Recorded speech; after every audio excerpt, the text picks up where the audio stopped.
Hi gentlemen, page 178. Question. What steps should be taken in case of emergency fuel trip occurs in the pulverized coal-fired boiler? Answer. The system should be purged with air for 5 minutes with air flow rate at pre-trip value.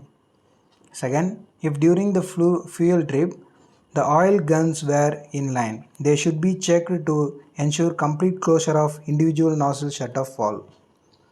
The oil guns are retracked, removed, cleaned and reinstalled. If pulverizers were in line during the fuel trip, the all pulverizers are to be emptied of coal. Question. In which cases does the water level fall out of sight of the water cage? Answer. Failure of the boiler feed water pump supply, momentary fluctuations due to extraordinary changes in load, neglect of the operator. Question. How may happen due to low water in the boiler? Answer. It may be anything from leakage to explosion. Of course, it depends greatly upon the type of boiler, the rate of combustion and just how low the water level is. Question. If you find the water level cannot be restored immediately, what will you do? Answer. All fuel supply should be cut off immediately. All steam being discharged from the unit should be shut off. All steam being discharged from the unit should be shut off. High air flow rate is to be maintained to cool down the furnace quickly. Steam pressure is to be reduced gradually. If pressure paths damaged is suspected by opening the superheater startup drains. Inspection and impairing of leaks after draining of boiler are to be carried out. Question. In the case of high water level, what will happen?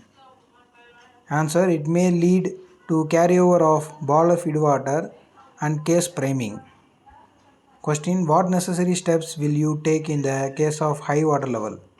Answer. Water level is to be brought down immediately by opening drain valves of the water valve system. 2. Steam generation rate is to be reduced. Question. How will you detect priming? Answer. It is indicated by rapid fluctuation in the outlet steam temperature. Question. What will you do when there are rapid fluctuation in the outlet steam temperature? Answer. Rate of steam generation is to be reduced. Water level is abnormally high is to be reduced. Alkalinity of TDS and of boiler feed water are to be checked. Investigation of condition of the boiler internals. When opportunity comes, is it to be carried out? Question. How will you detect boiler tube failure in boiler? Answer. Tube leakage of, if minor, can be detected by the loss of working fluid from the system. It can be detected by noise produced by the leak. It can also be suspected in case of loss of boiler water chemicals. Question. What procedures will you adopt in case of leakage has been detected? Question. Answer. Boiler is to be shut down and cooled. Boiler drum is to be drained. Inspection and detection of leakages are to be carried out. Leaks are to be repaired and leaky tubes may be replaced. Question. Why steps are to be taken in case of economizer fails? Answer. Boilers having no economizer bypass are to be shut down immediately. For boilers be fitted with an economizer bypass, the bypass should be taken in line and economizer taken out of service for repairing. Question. During steam rising, what precautions should be taken for non-drainable superheaters? Answer. Temperature of the superheater tubes should not be allowed to exceed the higher allowable limit. No abnormal temperature difference between any two paths should be allowed. During startup, the tube metal temperature is kept below the temperature which the tubes attain in maximum designed capacity. Fourth one, the firing rate should be controlled to avoid accumulation of condensate in the superheater coils. Question. Why is the safety valve of superheater set at a lower pressure than the safety valve of the boiler drum? Answer: it is safety measure to protect the superheater from starvation. If the safety valve of the boiler drum is set at a pressure lower than that of the superheater, then in case of the boiler safety valve blows, there will be not adequate steam flow to the superheater. Therefore, the superheater coils will stop. This is important interview question. Again, why is the safety valve of superheater set at a lower pressure than the safety valve of the boiler drum? Answer: it is a safety measure to protect the superheater from starvation.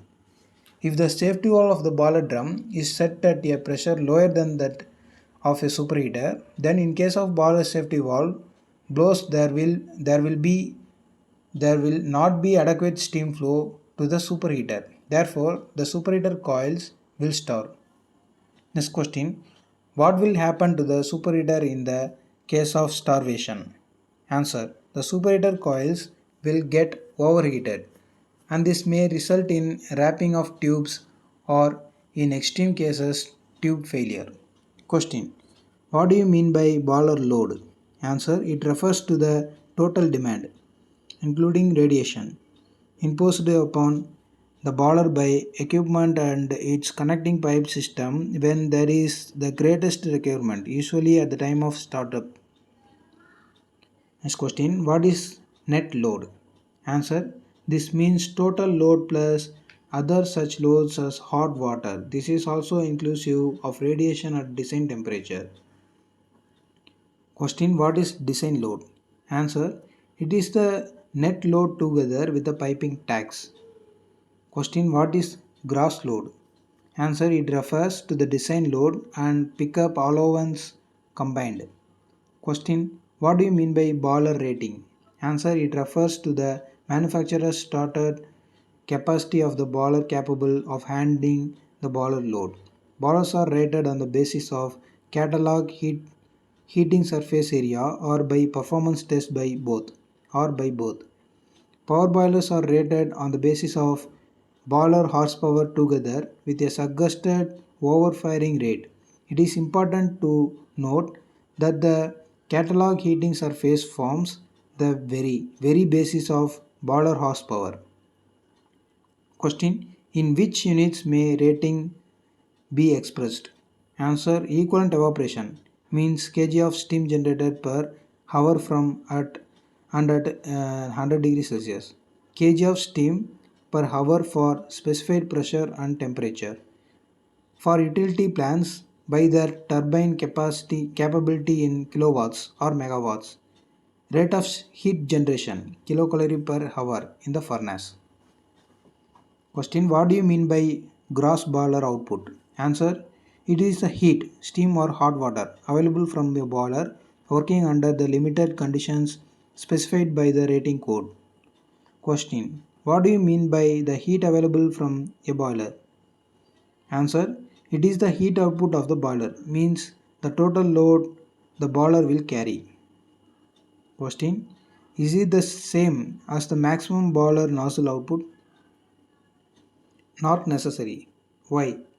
Usually a boiler is capable of greater capacity, which may exceed some of the limiting conditions as imposed by rating code.